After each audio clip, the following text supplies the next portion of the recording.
never forget that a process of nation building was at the core of this project. So it's not so easy just to say that these were intrinsic forces. No, this took place in a big context. I have not worked in Vietnam as much as I worked in Mozambique, but I have worked now in Vietnam for 22 years, and I've studied Vietnam very carefully. Some of those choices were the same in Vietnam. So, yeah, I hope I have responded. Thank you very much for your attention. There's one question. How can Mozambique learn from Rwanda? I think what Mozambique can learn from Rwanda is that it is very important to pursue an inclusive strategy of growth and development. If people are left out of the process of economic development, it may go on for a decade or 2 decades, but at some point there are going to be challenges, and violence at some point will set in if people are not included. Let me say that I studied Rwanda very carefully. And Rwanda has natural resources where basically we predicted what happened in Rwanda because the resources that people had to survive on in Rwanda, they were the most extremely poor in the world. The combination of poor soils and land with hills and so on meant that people were struggling for survival. That, in part, led to the homicides and problems in Rwanda. Let me stress that this was not just a tribal conflict.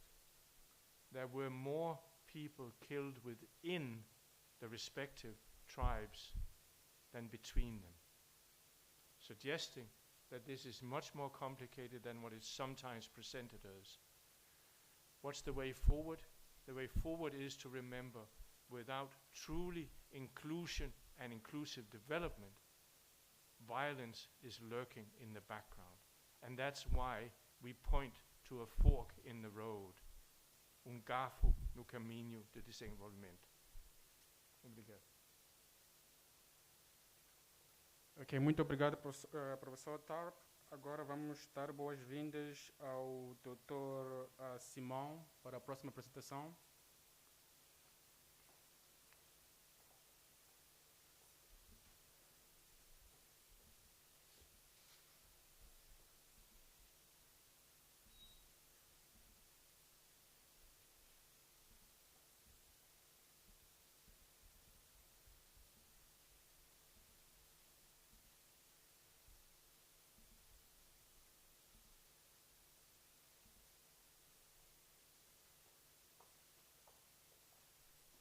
Muito bom dia a todos, ou melhor dito, muito bom dia a todas e a todos. É um prazer estar aqui convosco. E digo que é um prazer porque eu sou um produto da Universidade Eduardo Mondlane, eu próprio. Por isso, estar aqui convosco hoje é um prazer verdadeiro. E eu entrei para a Universidade Eduardo Mondlane em 1973. Portanto, penso que alguns de vocês não tinham nascido. E é bom que estejam aqui. Vamos falar um pouco sobre o papel das relações entre os doadores e soberania, que é um trabalho que foi feito pelo Dr. John Flento, antigo embaixador da Dinamarca em Moçambique, e comigo próprio. Procuramos trazer uma perspectiva do lado dos chamados doadores, por um lado, mas também do lado dos países recipientes. Aquilo que eu proponho como um trabalho conjunto é que eu vou fazer uma apresentação rápida e depois, na discussão, eu vou pedir a ele também para me ajudar na resposta. E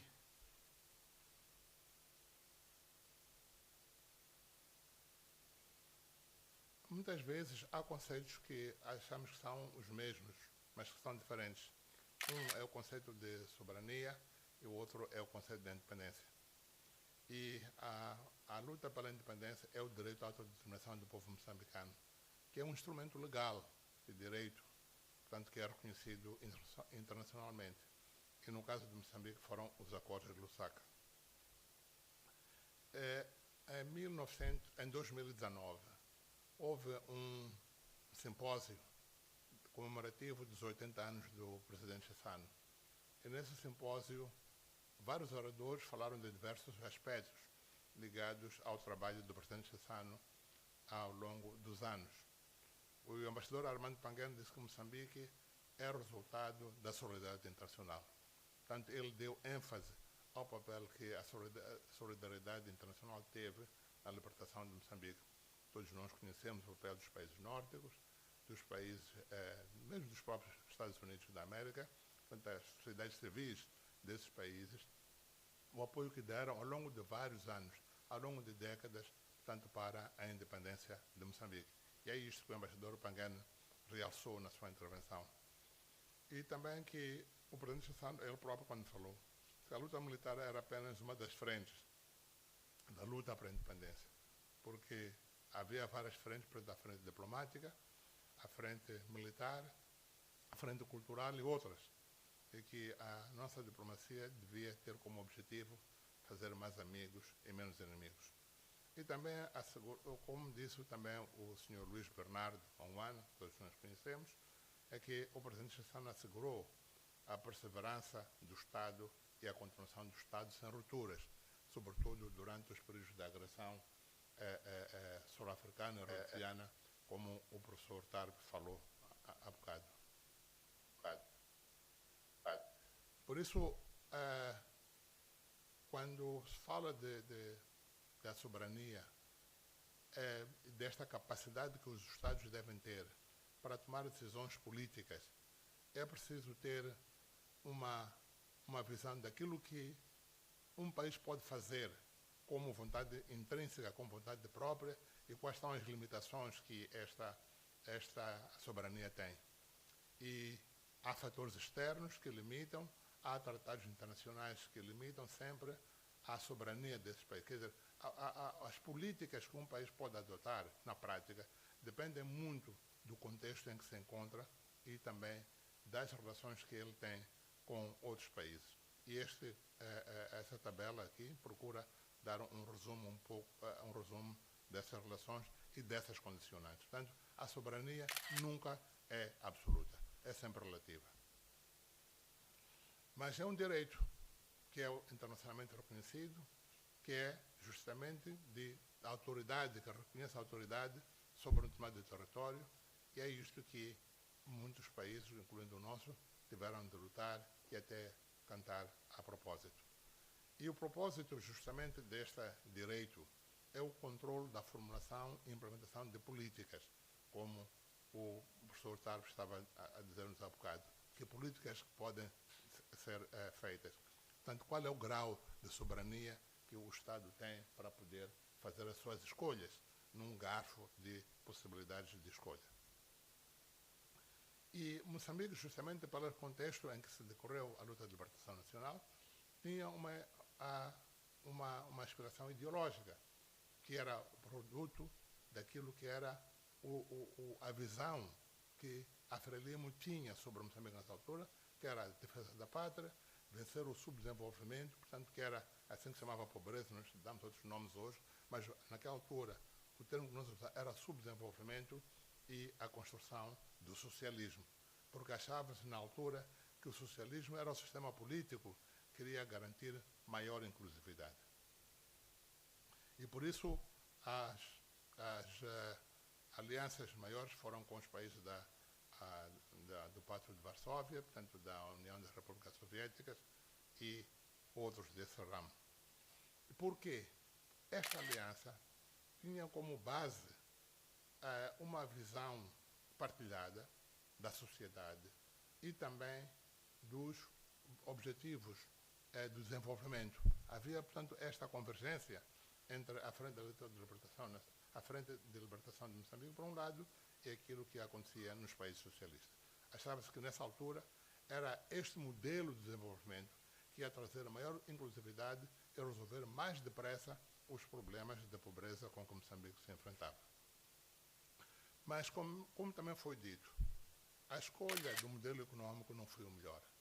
E principalmente na agricultura, em que a mecanização foi tido como prioritária, a mecanização agrícola, em detrimento de um sistema que pudesse criar maior capacidade de emprego e de trabalho para as populações, sobretudo as populações rurais. E também o parceiro, também, que era a União Soviética, e outros também que seguiram este modelo. Não era a escolha mais adequada para Moçambique.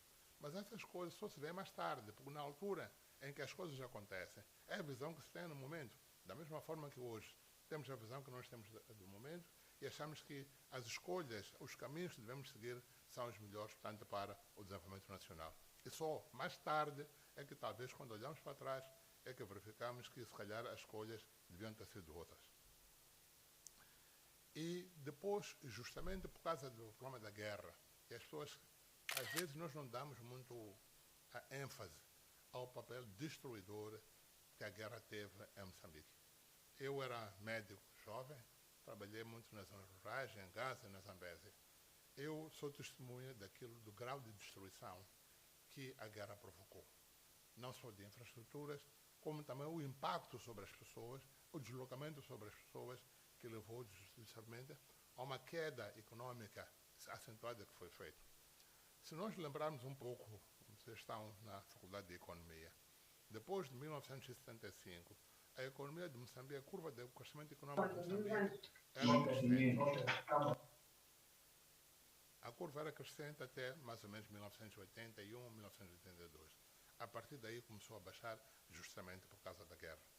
E foi justamente essas razões de busca de soluções para a recuperação da economia que levou Moçambique em 1984 a aderir ao Fundo Monetário Internacional e ao Banco Mundial. A partir dali, a história de Moçambique muda. E muda como vamos explicar em detalhe. Por outro lado, caiu em 9 de novembro de 1989 o Muro de Berlim, que seguiu 2 anos mais tarde com a implosão da União Soviética. Portanto, aquilo que era a base de apoio para o desenvolvimento de Moçambique, portanto, ruiu. E por isso a Frelimo tem que adotar também novas políticas para a sua sobrevivência, que é transitar do socialismo justamente para o capitalismo. E uma das medidas que foram trazidas pelo Fundo Monetário Internacional foi a privatização das empresas. E foram mais de 4.000 empresas que foram privatizadas e mais de 80% beneficiando moçambicanos em condições vantajosas. Mas muitas dessas empresas eram empresas, na prática, em situação de bancarrota. Havia 2 áreas que não sofreram privatização, que é a área da energia, portanto, através da hidroelétrica de Cabarabaça, o processo se tornou mais tarde da reversão, e também a área das pescas, também em mãos estrangeiras. Em 1992, a assinatura do Acordo de Roma, que também cria uma nova etapa histórica para a paz em Moçambique e um novo plano político, um novo paradigma político através do multipartidarismo. Portanto, houve uma forte intervenção dos Estados Amigos da América, que tomaram um papel muito importante num processo de paz em Moçambique. Depois seguiu-se a desmobilização. A desmobilização foi um processo longo que levou 2 anos. Significou que, ao longo de 2 anos, aqueles que eram combatentes da RENAM ficaram nas bases onde estavam e num processo que, ao longo de 2 anos, durante os quais também outros processos iam tendo lugar. E as eleições tiveram lugar, as primeiras eleições multipartidárias, em 1994. Em 1995, há o Parlamento multipartidário, mas que acontece 10 anos depois do pré. O Programa de Reabilitação Econômica, como eu disse, começou em 1984, 1985, e 10 anos depois é que há um parlamento multipartidário, que significa que os outros atores políticos entram quando o processo de reformas econômicas já teve lugar. E as primeiras eleições foram tidas como geralmente livres e justas, mas isso também coincide com outro período histórico também, com o fim da Guerra Fria, e também deixa de haver um inimigo ou uma ameaça aos países ocidentais, à hegemonia dos países ocidentais, por exemplo, com o fim da Guerra Fria. E, por outro lado, os países pobres, os países africanos, em particular, aspiram a seguir este novo modelo de uma democracia multipartidária e com a economia do mercado.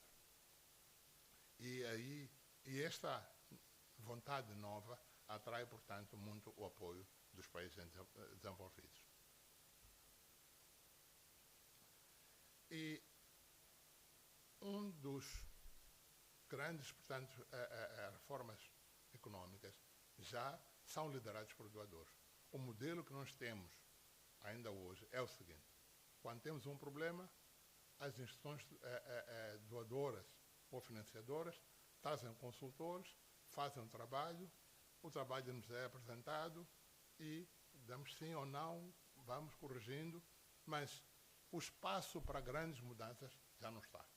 Enquanto que no período anterior a esse, eram debates internos que levavam dias e dias até se encontrar os caminhos através de um processo mais inclusivo, através de um processo de criação e de desenvolvimento de consensos de que este era o caminho a seguir. Este modelo, portanto, foi abandonado em detrimento de um outro mais tecnocrático que leva a reformas econômicas, lideradas, portanto, pelas instituições de Bretton Woods, que seguidas também de mudanças políticas, também lideradas por organizações internacionais. Este modelo também foi alvo de críticas. O pré foi alvo de severas críticas, justamente porque dizia-se que o pré, numa situação de guerra ainda por cima, não ia produzir os resultados que se pretendia, não ia produzir uma reversão da economia, justamente porque faltava também o componente da paz. E em outros países também, a privatização em si, como já disse o professor Tarp, em si não ia resolver os problemas de desenvolvimento econômico. O Estado deixar de ter estes bens, dar ao setor privado, por si não ia resolver, como não resolveu. Mas os aspectos negativos ligados à restauração da economia, esses fizeram apresentar, sobretudo a criação de exclusão e o aumento do fosso entre aqueles que são mais pobres e aqueles que são mais ricos. Até que, em 1995, teve lugar a Cimeira do Desenvolvimento Social em Copenhague. Este também foi um ponto de viragem, porque o desenvolvimento social passou a ser o grande foco, tanto da atenção internacional. E este foi uma cimeira que teve a maior participação de líderes mundiais de sempre na história das Nações Unidas. E, portanto, mas de qualquer forma, Moçambique procurou saber como é que devia, que políticas devia adotar dentro deste universo que nem sempre lhes era favorável. E, por isso, a adoção de políticas sociais mais fortes na área da educação, na área da saúde, na área do abastecimento de água, teve também um papel muito importante e, justamente, esta ligação com os países nórdicos ajudou muito, justamente, a minimizar os impactos negativos do programa de ajustamento estrutural. Depois, ao nível internacional, uma agenda também que ajudou muito Moçambique, que é as metas de desenvolvimento do milénio, que também ajudaram também a dar um quadro internacional mais favorável para que Moçambique prosseguisse essas políticas de desenvolvimento social. Mas, ao mesmo tempo, registra-se um outro fenómeno. Deixa de haver uma entidade única que se ocupa das relações de Moçambique com o mundo externo. Há uma divisão de tarefas que ainda hoje persiste entre o Ministério dos Negócios Estrangeiros e o Ministério da Economia e Finanças. Esta coordenação é fundamental para que Moçambique entenda, afinal, o que é este doador, quem é, qual é a sua natureza, quais são os seus objetivos. Mas quando há uma dispersão dos centros de decisão, justamente estas duas instituições podem tomar caminhos que nem sempre são convergentes. E isto aumentou também os condicionalismos que são impostos ao país para a adoção de políticas. Portanto, essas políticas, olha, faz isto, vamos dar isto, faz isto, vamos dar aquilo. Portanto, independentemente daquilo que são as escolhas políticas. E isto associado com esta dispersão, digamos, do polo de decisão, aumenta, portanto, a vulnerabilidade do país à pressão dos doadores. E assim, o debate político, portanto, de políticas, sai do Ministério dos Negócios Estrangeiros para o Ministério que agora chama-se Economia e Finanças. Aí, através dos chamados grupo do G19, G20, G21, é onde se faz, portanto, o debate. Houve também, entretanto, o Ministério do Plano e Economia. Também aumentou ainda mais esta dispersão. Mas, de qualquer forma, é onde se discute, portanto, as reformas a introduzir, né, no país, nesses ministérios. E uma das consequências desse debate é o apoio global ao orçamento do Estado, através de memorandos de entendimentos, matrizes e indicadores, etc., e com vários encontros, portanto, de revisão de como é que as coisas estavam a andar. E, por isso, isto torna muito mais difícil ao governo de Moçambique fazer uma coordenação global de todas essas coisas que se passam em diversos ministérios. E porque esse debate também de políticas sai também do nível desses ministérios da Economia e Finanças, Plano e Desenvolvimento, também para o nível dos ministérios. E depois é que são levados, portanto, para o nível que devia ser o coordenador. E, às vezes, as políticas que são adotadas não são as mais convenientes. E Moçambique percebe que nem sempre são as mais adequadas por seus interesses. Mas, de qualquer forma, é preciso assegurar que o fluxo financeiro ao financiamento, tanto da economia, continua a jorrar. Por isso, há às vezes toma-se uma aparência que não corresponde, portanto, àquilo que é a realidade, que se chama isomorfismo, que é uma mímica, imitar, mas não é. A imitação não é necessariamente o verdadeiro produto.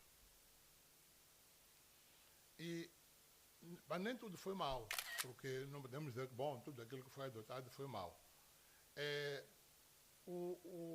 Esta mímica isomórfica pode ser explicada como, por um lado, os doadores estavam a entender que deviam deixar espaço maior, tanto para Moçambique tomar as suas decisões, por um lado, e, por outro lado, garantir que o fluxo de financiamento continua a acontecer dentro do país.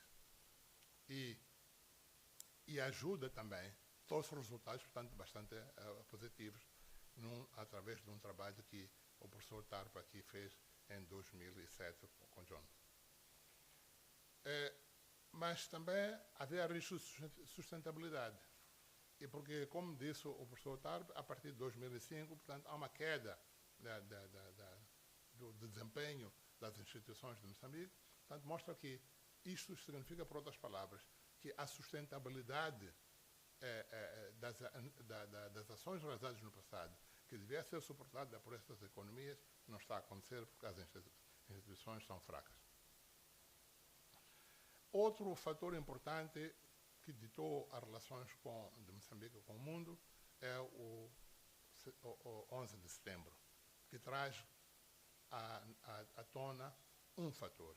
No passado, a ajuda externa era tida como um ato de filantropia, como um ato de apoio na luta contra a pobreza daqueles países mais ricos em relação aos países mais pobres. Que, portanto, era preciso ajudá-los num processo de ajuda humanitária, de solidariedade para isso.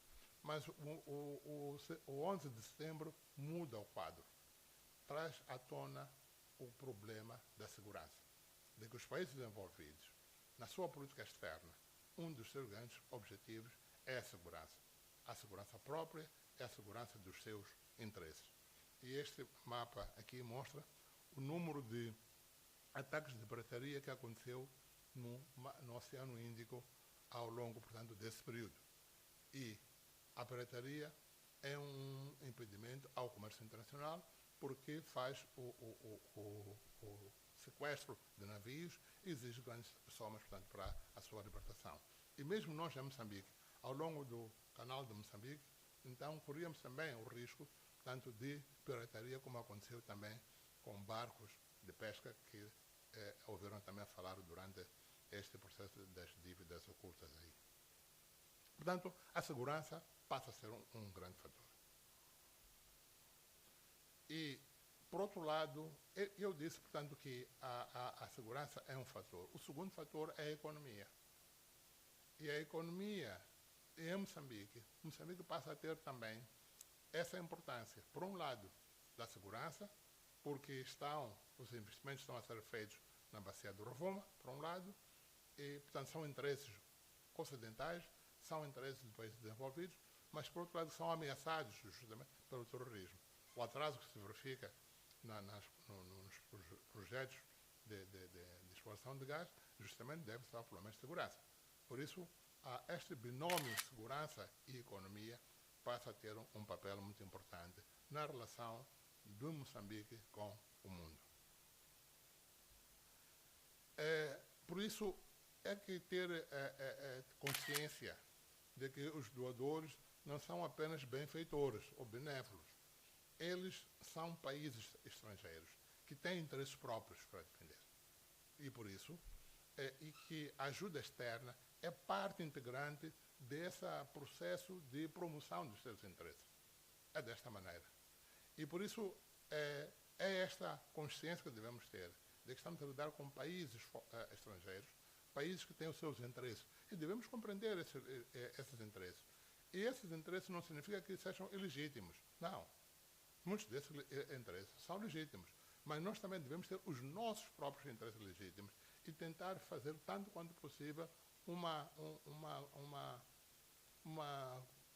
convergência, uma harmonia entre os interesses dos outros e os nossos próprios interesses.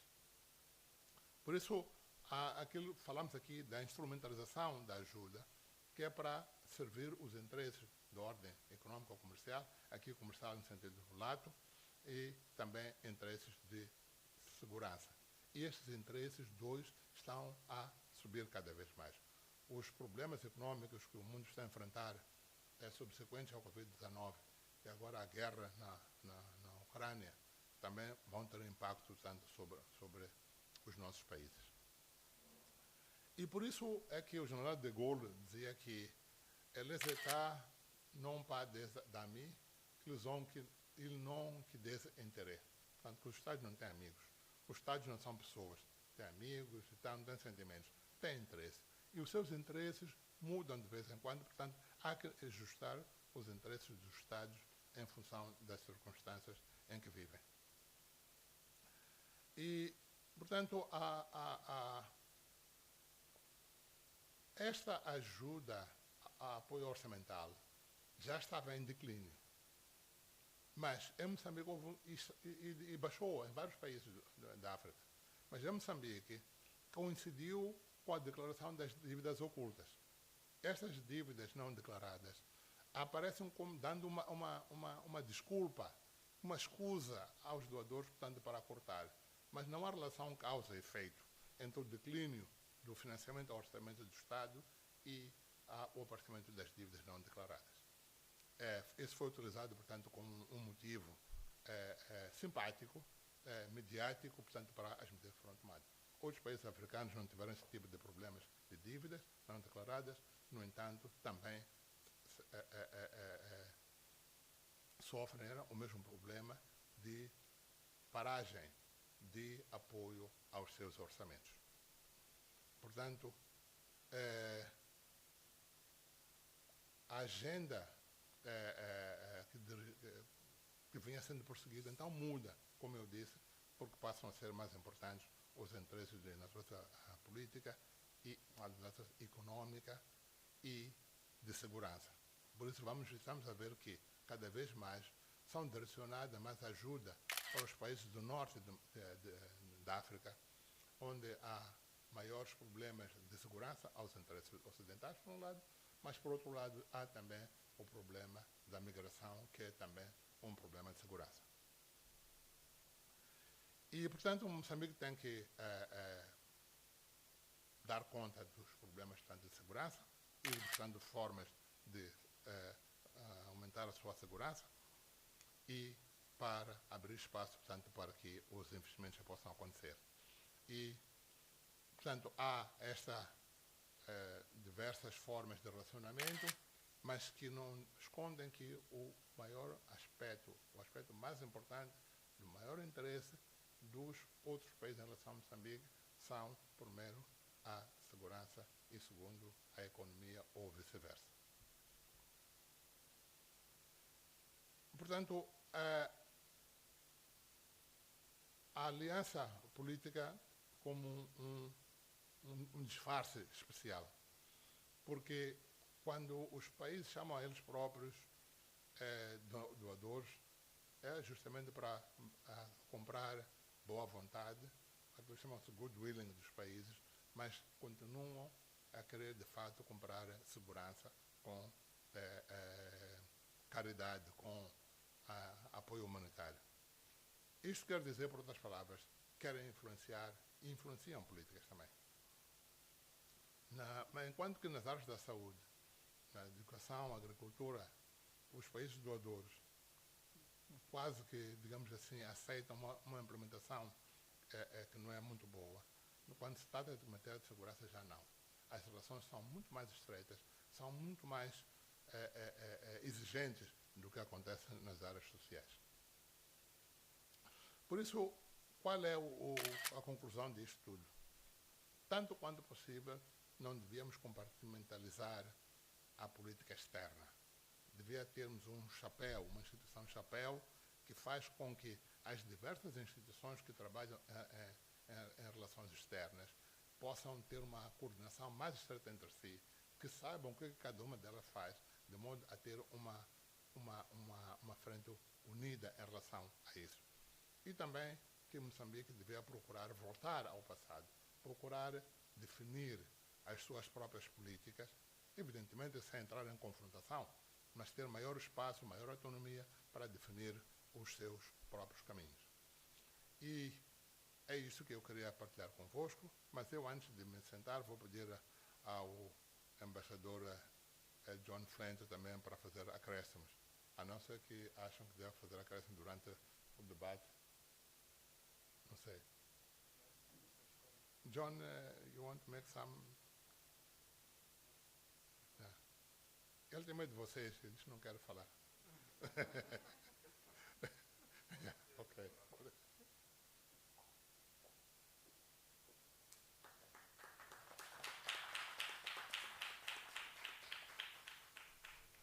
Bom dia a todos.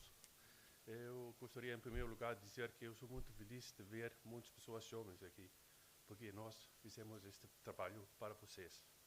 É a velha guarda que está a se despedir agora. É importante que vocês conheçam a história e também conheçam a maneira como as doadoras, entre aspas, os países estrangeiros, estão a dirigir. Então, por isso fizemos um trabalho de 2 pessoas de cada lado da mesa, e nós trabalhamos juntos durante muitos anos, e nós conhecemos um pouco os jogos e interesses, às vezes escondidos, que está em jogo quando se fala de ajuda e de boa vontade. Há muita coisa dentro. O ponto acho que mais importante é que ajuda é um elemento da política externa dos países ricos. É um elemento que é sempre o menos importante. E o elemento de segurança é tem a maior importância, e o elemento comercial, segunda, e só em terceiro lugar podemos falar de ajuda externa. É um instrumento para realizar os outros objetivos. E sempre tem que se ver ajuda neste contexto. Quando a Moçambique, quando se descobriu as dívidas ocultas, muitos países disseram, agora fechamos as torneiras, vamos trabalhar com Moçambique, como mostrou Dr. Simão, que apoio ao orçamento morreu e tudo isso. Mas eu vou dizer que Moçambique vai ser amigo dos países ocidentais outra vez. E por quê? Porque tem gás e agora não podemos comprar gás da Rússia. Então queremos comprar gás aqui. E este é um exemplo, um elemento que mostra muito bem como as atitudes vis-à-vis ajuda mudam em função de nossas considerações de segurança. Eu tenho certeza, 100%, vocês vão ver os 100% aqui falando numa outra língua agora. Porque agora a política de energia tornou-se política de segurança. A Europa é muito dependente de gás e petróleo da Rússia. E agora com as sanções não vamos comprar isso. Vamos fechar os negócios com a Rússia. Mas a Europa está a precisar de quase 40% de gás a comprar este em outros países. Vocês vão ter novos amigos, claro. E este tem nada a ver com a política que o governo está a implementar aqui, nada. Mas é assim que se fala. Obrigado.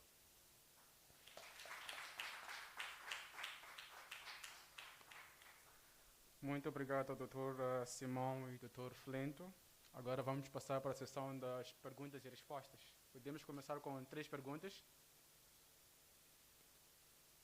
Sim, pode prosseguir. Sim, o cavalheiro ali.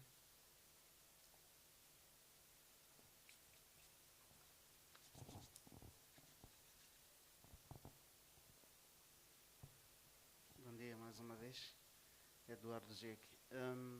Eu fiquei satisfeito com a apresentação que o Dr. Simão fez e nele aparecem muitos elementos bastante importantes para refletirmos sobre tanto a nossa soberania como o funcionamento da nossa economia para o desenvolvimento.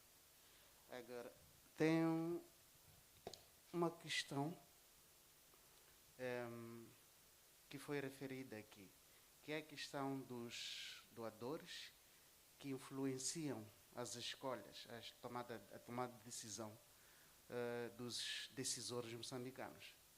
E, por outro lado, há uma necessidade, como se ouviu na primeira intervenção, de fazer escolhas de economias inclusivas que possam conduzir o país ao desenvolvimento.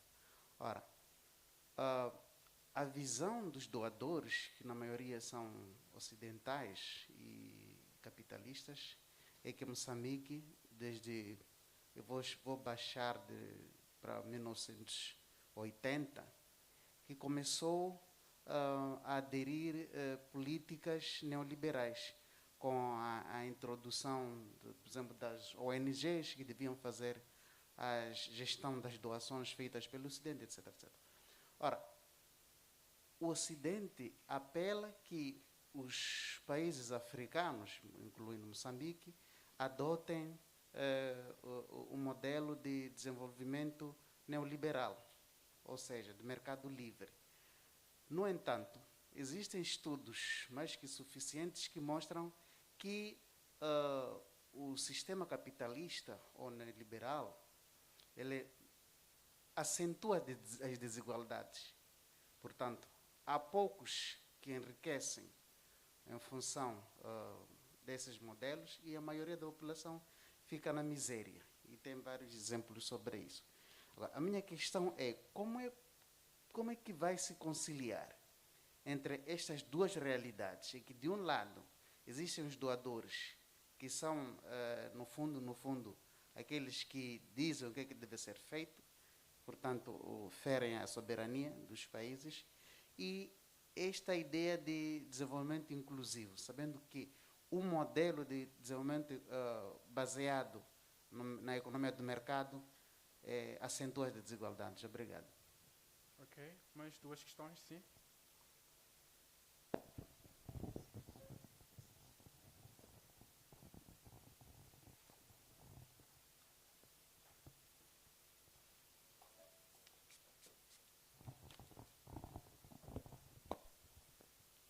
Obrigado. Eu sou Adriano Madamus, da Faculdade de Economia, do Centro de Economia. Primeiro, eu queria agradecer pela apresentação. Me trouxe a lucidez de muitas coisas pairado na... Por outro lado, queria colocar apenas 3 questões em relação à apresentação aqui feita. A primeira está relacionada com a ideologia. Dizia o Dr. Simão que a ideologia anterior, ou o que nós nos inspirávamos anteriormente, era vencer o subdesenvolvimento, aliando-se também ao socialismo. Queria perceber, na sua experiência, qual é a nossa ideologia hoje, ou em que nós nos inspiramos. A segunda questão está com os modelos de pensamento para o nosso desenvolvimento. Dizia que com a nossa interação com as instituições de Bretton Woods, passamos a adotar modelos doador, consultor e desenho de políticas. E antes era justamente uma discussão interna e a partir dali podíamos ver qual era a possível solução. A questão é, não seria este momento de combinarmos os 2 modelos e, com maior relevância, o primeiro que foi abandonado? A terceira questão tem a ver com os interesses entre doadores, justamente, e interesses nacionais. Foi dito aqui justamente que os interesses, geralmente nesses jogos de interesses, a tendência é equilibrar, mas o que percebi, na verdade, não chega a ser equilíbrio, saímos muito mais a perder. A questão que eu coloco é como tornar os interesses internos ou nacionais superiores aos do estrangeiro. Obrigado. Ok, muito obrigado. A ideia era passar para mais uma outra pessoa, mas como fez muitas questões, vamos dar a oportunidade para responder depois. Vamos prosseguir para mais questões. Portanto,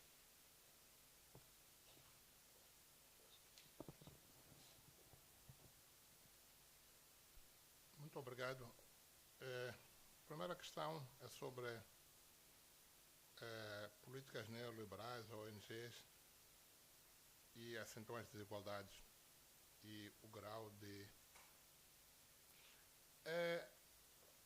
as transformações que ocorrem no mundo não são necessariamente más.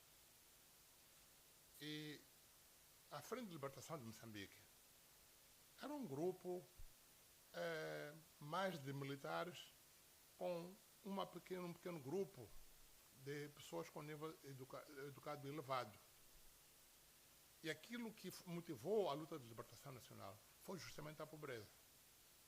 As pessoas viram o grau de pobreza que o Moçambique tinha, sobretudo no norte, no centro do país, e que levou também a uma consciência desta opressão. Agora, estas políticas neoliberais ou não, dependem muito da nossa capacidade interna negocial. Eu tenho uma experiência, não vou querer dizer-vos aqui que fui um herói, não.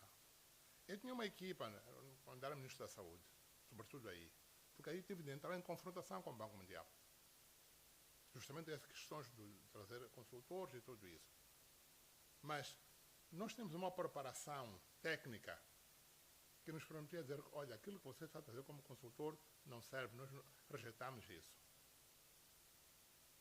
Não é? O nosso caminho é este. Você ajuda-nos a fazer este caminho.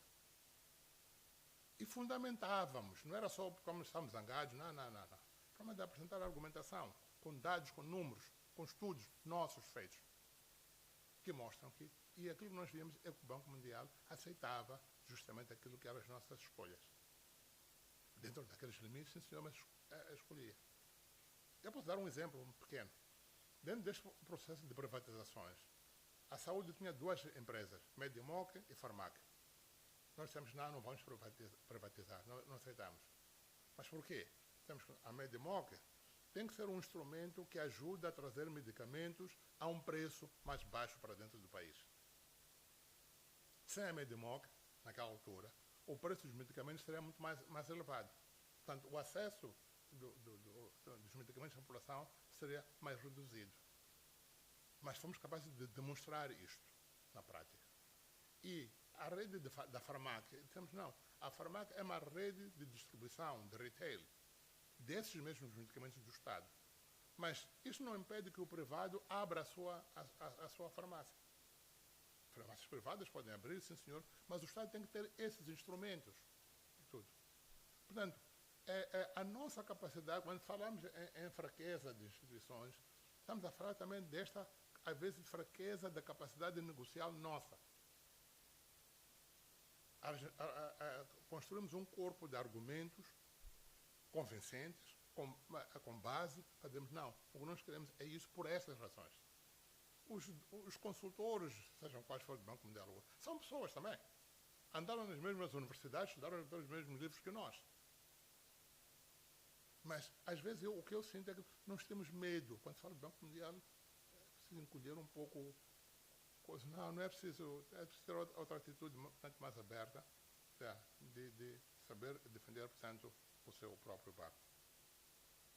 E em relação à ideologia, há muito debate ainda sobre o que é uma ideologia no mundo de hoje. Não é só em Moçambique, também é como no outro. Mas o modelo que mais ainda inspira um pouco Moçambique é o modelo dos países nórdicos, em que há um capitalismo, sim senhor, mas há um sistema que toma conta, diminui as desigualdades sociais, faz com que quase toda a população tenha acesso a serviços básicos de saúde, de educação, de habitação, de nutrição, etc. Portanto, é possível encontrar um meio termo entre aquilo que são os extremos do capitalismo selvagem, em que é o salve-se quem puder, por um lado, e também, do outro, em que é o Estado que determina o que é que o cidadão tanto deve fazer. Mas este é um processo, tanto histórico, em curso. E justamente aquilo que este modelo de ter o doador, o consultor e tal, aquilo que eu sinto que aconteceu no país, quando se fala de 2005, foi justamente a queda do debate interno. O debate interno. Muito debate acontece hoje, mas fora das instituições. É no Facebook, é no WhatsApp, etc. Mas dentro das instituições, o meu sentimento é de que o espaço para um debate sério e mais profundo, de facto, tanto diminuiu. Por isso, é um aspecto em relação ao qual nós devemos fazer. Isto também responde a um pouco do equilíbrio dos interesses. Depende muito da capacidade de negociar. É preciso desenvolver uma capacidade de negociar. O embaixador John Flint estava a dizer há bocado, antes de nós virmos aqui para esta sala, que um dos colegas dele, um diplomata dinamarquês, tem formação em História e que é um dos melhores diplomatas da Dinamarca, porque é capaz de pegar diversos elementos num processo negocial para defender os interesses da Dinamarca. E negociar não é só uma questão de instinto, é uma questão de aprendizagem. Então, nós devemos empenhar-nos nas técnicas e capacidade de negociação. Não fazemos apenas só burocracia, puxar papel, dar carimbo, tem que ser muito mais do que isso. Usamos as nossas instituições como um think tank permanente. Obrigado. Ok. Vamos passar para mais algumas perguntas, desta vez talvez virtual, não tem?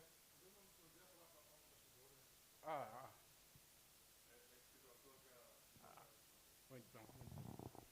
Algumas perguntas não? Uma, ok.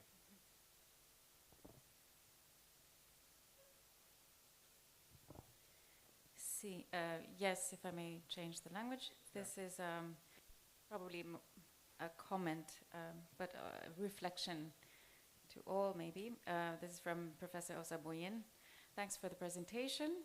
Please, how can we fast back the development process internally without dwelling too much in the challenges of the past? Ok. Mais uma ou duas perguntas? Uma ou duas perguntas? Yeah. Alguém aí atrás?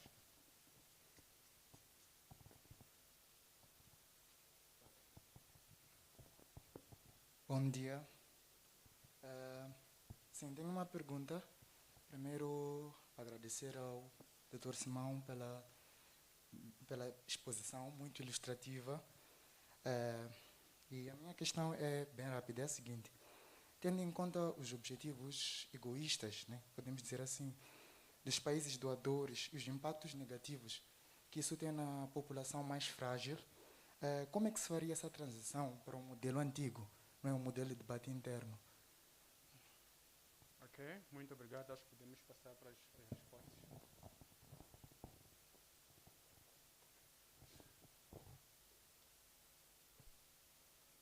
Bom, a primeira pergunta é sobre como é que podemos avançar depressa para o desenvolvimento sem falar muito no passado.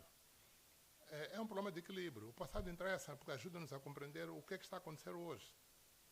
Aquilo que está a acontecer hoje resulta de coisas que aconteceram antes. Se nós não compreendermos bem aquilo que aconteceu antes, dificilmente vamos compreender aquilo que se passa hoje e que nos ajuda também a ir para frente. Fala-se em diagnóstico. Diagnóstico é um termo da medicina, emprestado à economia. E o diagnóstico o que é? É justamente ir recolher esses elementos que ajudam a identificar uma determinada doença. Identificar a doença é um passo vital, importante, sem o qual não há tratamento eficaz. Portanto, não há contradição entre olhar para o processo histórico, como ele aconteceu, a compreender melhor o passado e desenvolver o futuro. Sobretudo para os académicos. Os académicos têm esse papel, justamente, de ajudar a sociedade a compreender os desafios. E em relação ao debate, portanto, é um problema nosso, né? Fazermos esforços e pressão para debatermos, para participarmos no debate. É um direito nosso de cidadania participarmos no debate das questões nacionais. Não quero dizer que a minha opinião vai resultar necessariamente na decisão, mas que ela tem que contribuir para iluminar aqueles que estão no governo a tomar decisões, porque tem um quadro muito mais claro em relação aos desafios que se colocam. Obrigado. Dr. Flint, alguma coisa a acrescentar?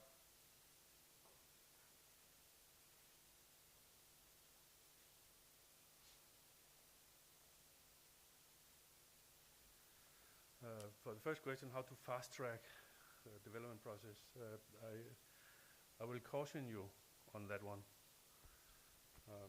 One of the things that I have sort of battled most with as an ambassador for almost 20 years is ministers of development and foreign affairs in my country being in a hurry.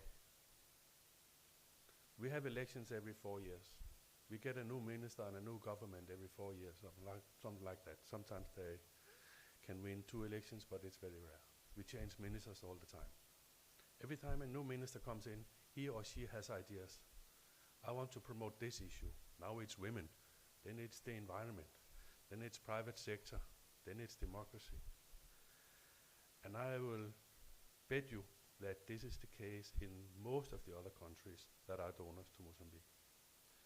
And one of the very fundamental lessons that we learn from this institutional study is it takes time. And ministers of donor countries are, per definition, impatient. They know they are there for 4 years. They must make their mark in 4 years. Do something that the world will remember them by in 4 years. In development business, this is almost impossible. So they will never see the result. So when you have a liberal minister launching a big campaign on privatization, then 4 years later or 5 years later, it will be a social democrat lady minister who wants to focalize on education of girls, who will see the result of the privatization campaign of her predecessor. And that's the drama in this business. These things take time. And we as donors, because the diplomats' work is to promote the idea of the minister. We can try to sensibilize the minister, educate a little bit, but in the end of the day, when the minister says, I want this, diplomats must do this. It is the government that defines the interest of Denmark, and we as diplomats are supposed to pursue that. So don't be too much in a hurry, and stand firm on the, I mean, that was the whole idea when Dr. Timau was explaining about those 15 years. There were 15 years from the early 90s to 2000, late zeros, where there was a Western hegemony. There was no big security issue. And that's where we had all the budget support and all that, because then we could lift the constraints. When the world started to be multipolar again, we tightened the grip. And Mozambique government provided us the perfect excuse by the hidden loans. And in terms of controlling these things, what I would like to say to you in a most provocatory way, paga impostos, paga impostos. Impostos que são progressivas, que os ricos pagam mais. Também relativamente mais. É assim que nós financiamos o nosso desenvolvimento social na Dinamarca. E é assim que nós controlamos um pouco as forças do mercado. Eu sei que também aqui, em muitos países do mundo, a vontade de pagar taxas e impostos não é muito grande. Mas é necessário. E eu conheço muitas pessoas, e tinha muitos colegas e trabalhadores moçambicanos nas instituições que eu dirigi, que não gostaram muito de pagar taxas. Tentaram sempre encontrar maneiras de não pagar muitas taxas. Eu disse, mas a corrupção aqui, este dinheiro não vai ajudar. Eu disse, mas tu trabalhas para a NIDA. Como é que tu podes dizer que não quer pagar impostos porque há corrupção aqui? E ao mesmo tempo está a dar dinheiro dos contribuintes dinamarqueses aqui? Como é que tu podes dizer isso? A vontade de pagar taxas é um elemento chave na nation building, na construção de um cidadão em Maputo tem que entender que nós pagamos taxas também para as crianças na Cabo Delgado poderem ir à escola. E esta solidariedade interna que também conta bastante em termos de construção da nação. E quando os doadores querem influenciar a política, porque nós, como disse, nós temos ideias, nós temos que perseguir isso. Quando os doadores querem influenciar a política, eles querem fazer a mesma coisa que a Moçambique quer, porque é o objetivo do direito que tem como país soberano.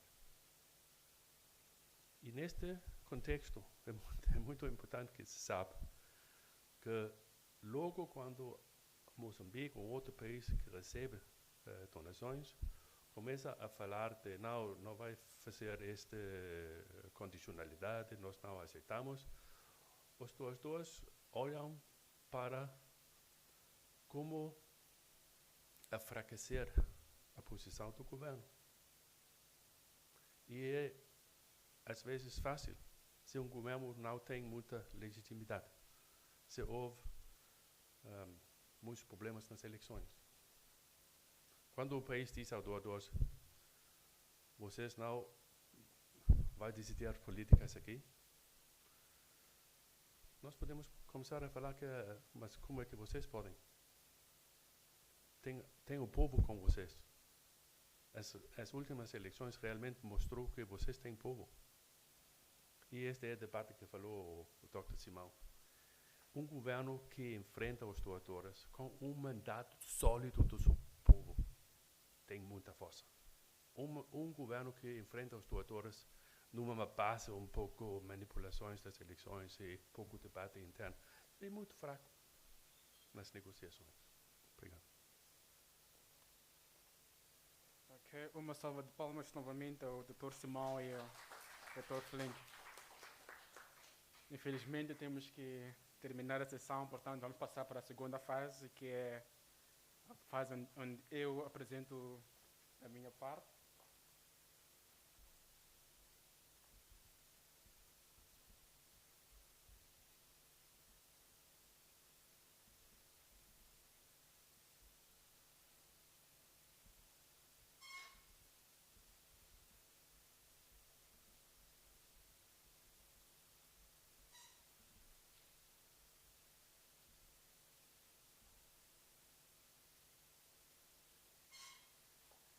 Ok, então, mais uma vez, muito obrigado. Gostaria de agradecer em especial à Faculdade de Economia da Universidade Eduardo Mondlane, aos parceiros, às pessoas aqui presentes fisicamente e virtualmente.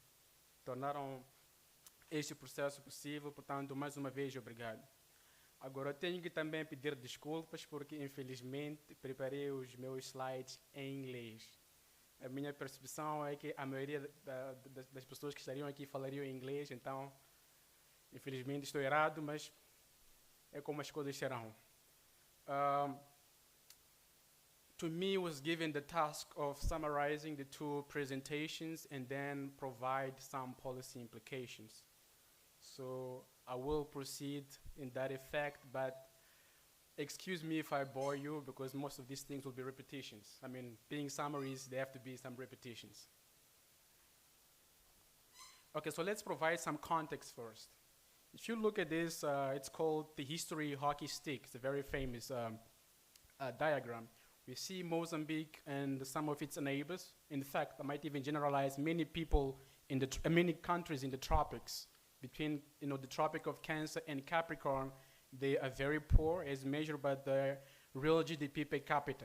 And then you see the other countries in the temperate zone. So we have the United States, Japan, United Kingdom, and Italy, and many other countries in the temperate zones. They are very, very rich countries. So the question is, why do we have this discrepancy in the same planet? So you may wonder, maybe because I'm talking about the tropics and the temperate zones, this has something to do with geography. But that's not true, because if you look at the centuries before, actually, this country was just as poor as Mozambique and many other African countries. So what the two papers are telling us, sometimes implicitly, is that institutions are the key factor. They explain why do we have this gap between these two types of countries, the ones in the tropics and the other ones in the temperate zones, mostly. So if we have a spectrum, so this diagram shows a spectrum where we have poor institutions on the left, which correlate with poverty, and we have good institutions on the right, which correlate with wealth.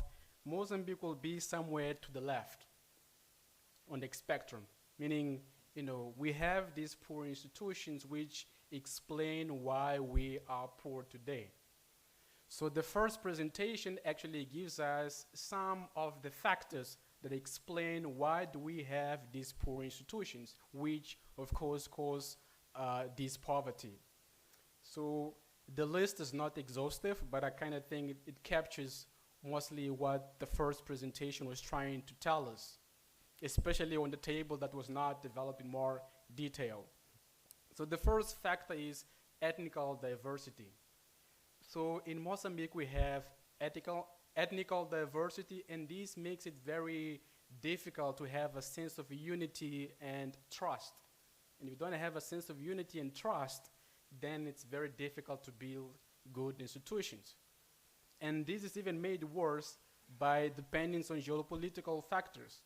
The fact that Maputo, the capital of Mozambique, is actually closer to South Africa, one of the most I wouldn't say developed, but one of the biggest countries in Africa alongside Nigeria. And we have that Maputo, almost out of necessity, actually has more economic interactions with South Africa than it has with the center and the north. So this makes this ethnical diversity issue even a bigger one. So trust, it's not easy because those people at the center and the north, they feel neglected. And again, this causes institutions to be poor. And then we have a low socioeconomic starting point.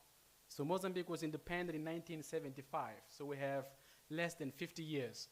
So we're still a child. And added to that is the fact that when we had the independence in 75, many people who were skilled, mostly the Portuguese, they left the country. So we're left with a very low, we had a very high shortage of skills, which of course that impacts productivity, which makes the country to find it difficult to develop. And this is even made worse by the fact that we have violence. So even though we have we've been independent since 1975, most years after independence actually were spent fighting, mostly between Frelimo and Renamo. And this implies political instability. You cannot have good institutions when you have political instability. So we also have lack of voice and weak political opposition. I mean, we know what our constitution says. So many beautiful things. One of those is that people, if they so wish, they can present their grievances by protesting. But we know how ineffective that is in Mozambique. The constitution tells us that Mozambique is a democracy, so we have multi-party system. But multi-party system implies some kind of competition. In Mozambique, we don't have that.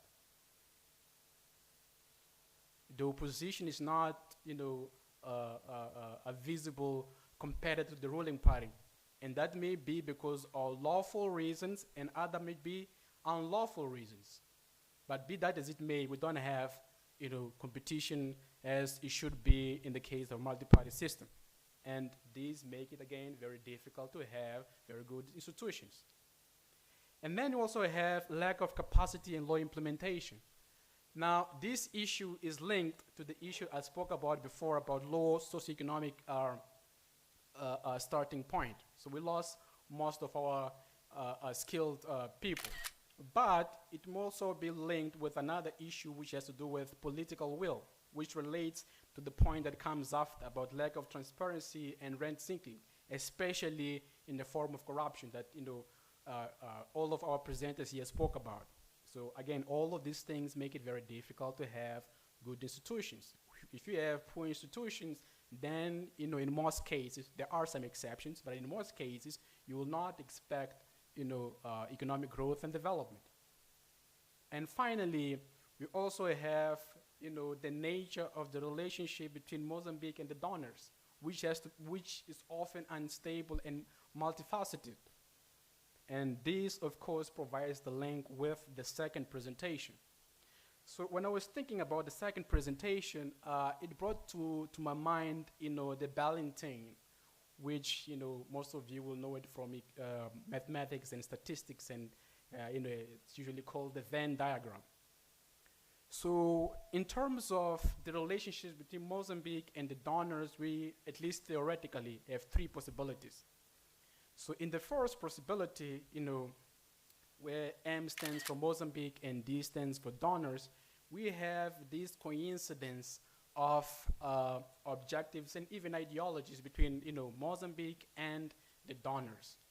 So when that is the case, to use the terminology used in the presentation, especially on the actual paper, maybe not in the presentation, but in the actual paper, you don't have what's called loss of agency.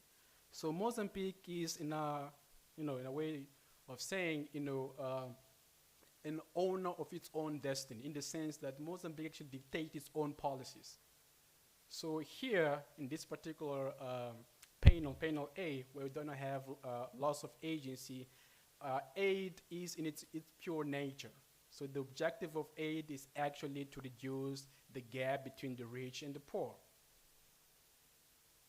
So this first panel is actually reflects more or less, where we're sitting, before independence. What just after independence, what Professor Ngwenya and Professor Castiano usually call the First Republic, when we still adopted the socialist system. So This is more or less where we had something similar to this. It's not perfect, but it was something closer to that. And then we have the second panel, where here we actually see some loss of agency. And this happens when Mozambique, entered a period of crisis. And it had to approach the Bretton Woods institutions, the World Bank and the International Monetary Fund, IMF.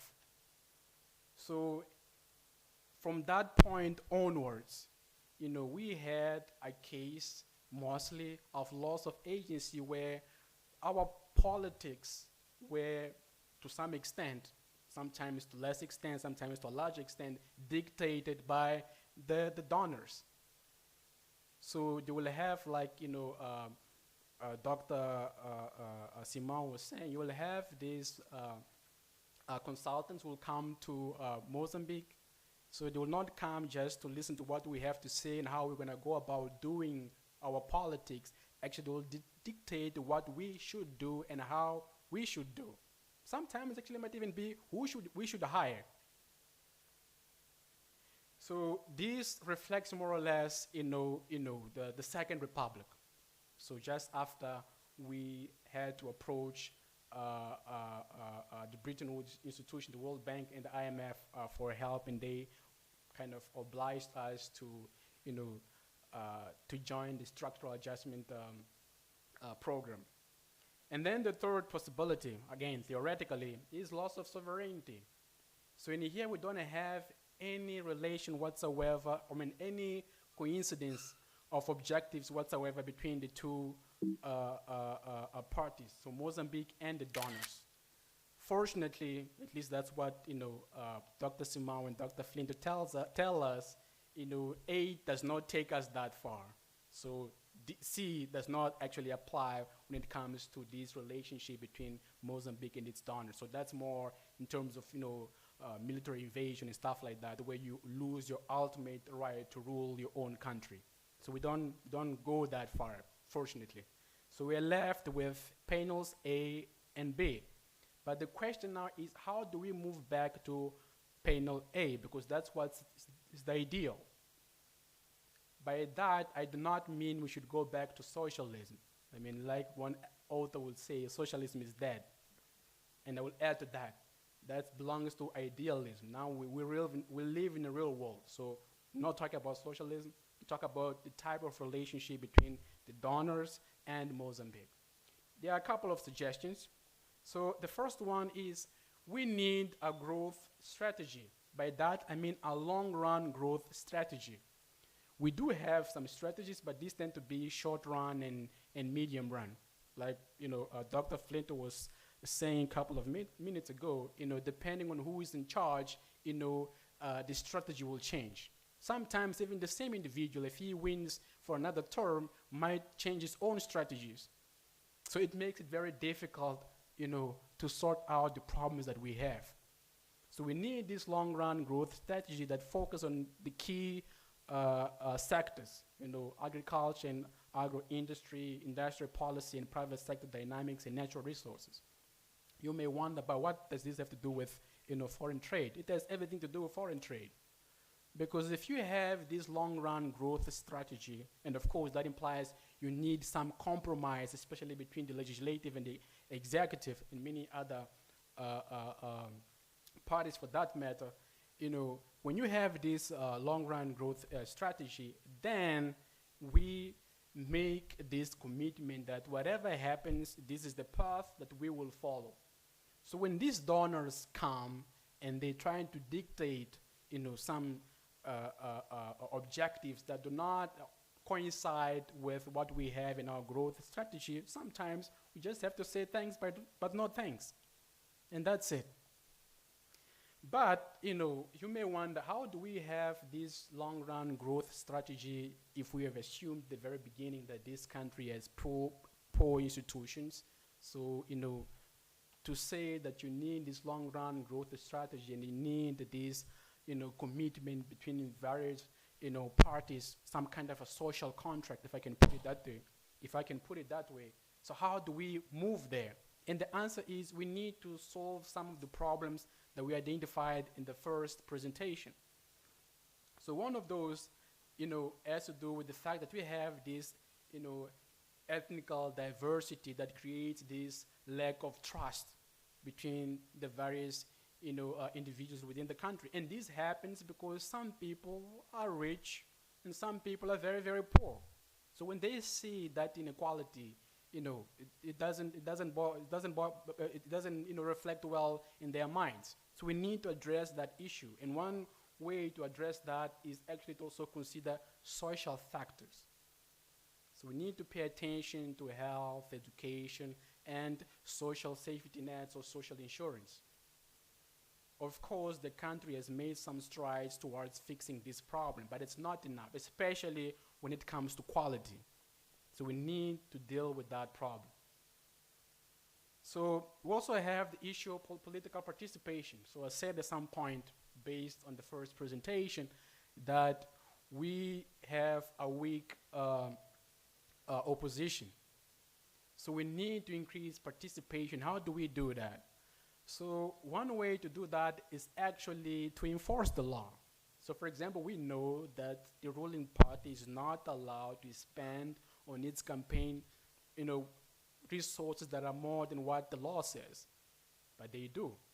So we need to address that issue. So once we address that issue and we, divide these resources equitably, then we may foster political participation. Then we have, so ideally we should have a separation of powers or branches of government, so the legislative, the executive, and the judiciary. But unfortunately, even though de jure that is true, because it's written in the Constitution, de facto that's not true. So in practice, we don't see that. But it may be very difficult to expect such changes in a short, period of time. So we may have to take a gradual approach. And that gradual approach may mean, for example, starting with the judiciary. So for example, our president has much power, so he actually chooses or appoints, the chief justice. That's not good, because whatever, it's written in our laws and the Constitution, this individual, by being elected by the president, somehow he owes allegiance to the person who puts him there. So we need to change that system. So if you can allow, for example, the judges to choose the chief justice, then maybe things may improve a bit. So this is where, the discussions and the papers leave things. But I'd like to go even further than that. I think that's not actually enough. I think we need a holistic approach. For example, we should include in this perspective, the role of the Attorney General of the Republic. That person is also appointed by the president. So, okay, let's suppose that for whatever reason we manage to, make the judges to elect, the chief justice. But in order for the judges to, provide their verdict, they depend on what cases are brought before them. So we may solve the end, but the beginning might be a problem. So we have to address that as well. But of course, this is just a starting, point. It's not the end, because as I said at the very beginning, we need a separation between the three branches or powers of government. But, we have to start somewhere. Cannot expect miracles overnight. Decentralization. One way to provide voice to individuals is to have a decentralized system where whoever is elected is actually accountable to the people who elect the person. But in Mozambique, the figure of the provincial secretary is enigmatic. If this figure is there to counterbalance, the powers that are supposed to be given to the person who's actually elected, then we have a problem, because it's very difficult for you to know who should be hold accountable for some few actions. So we have to, clarify that. And I'm happy to know that it seems that we may be going some way to, resolving that issue, at least partially. At times, all we need is just to enforce the laws that we have. So for example, we have the public property and conflict of interest legislation. This is a very good law, but it's not very well enforced. And when this is the case, then we don't have transparency, and eventually we have rent seeking in the form mostly, because rent seeking is not just corruption, but it's mostly in the form of corruption in our country. So I think this is where I should leave it. So thank you for listening, and sorry for boring you with repetitions. Okay.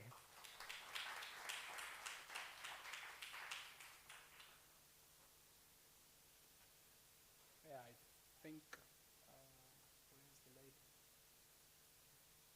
Ah, that's it. Yeah, I think, so again, thank you for being here. I know you should have been doing other stuff, and you privileged us with your presence. So thank you very much, but this is where we should leave our discussion for today. So let's clap for you.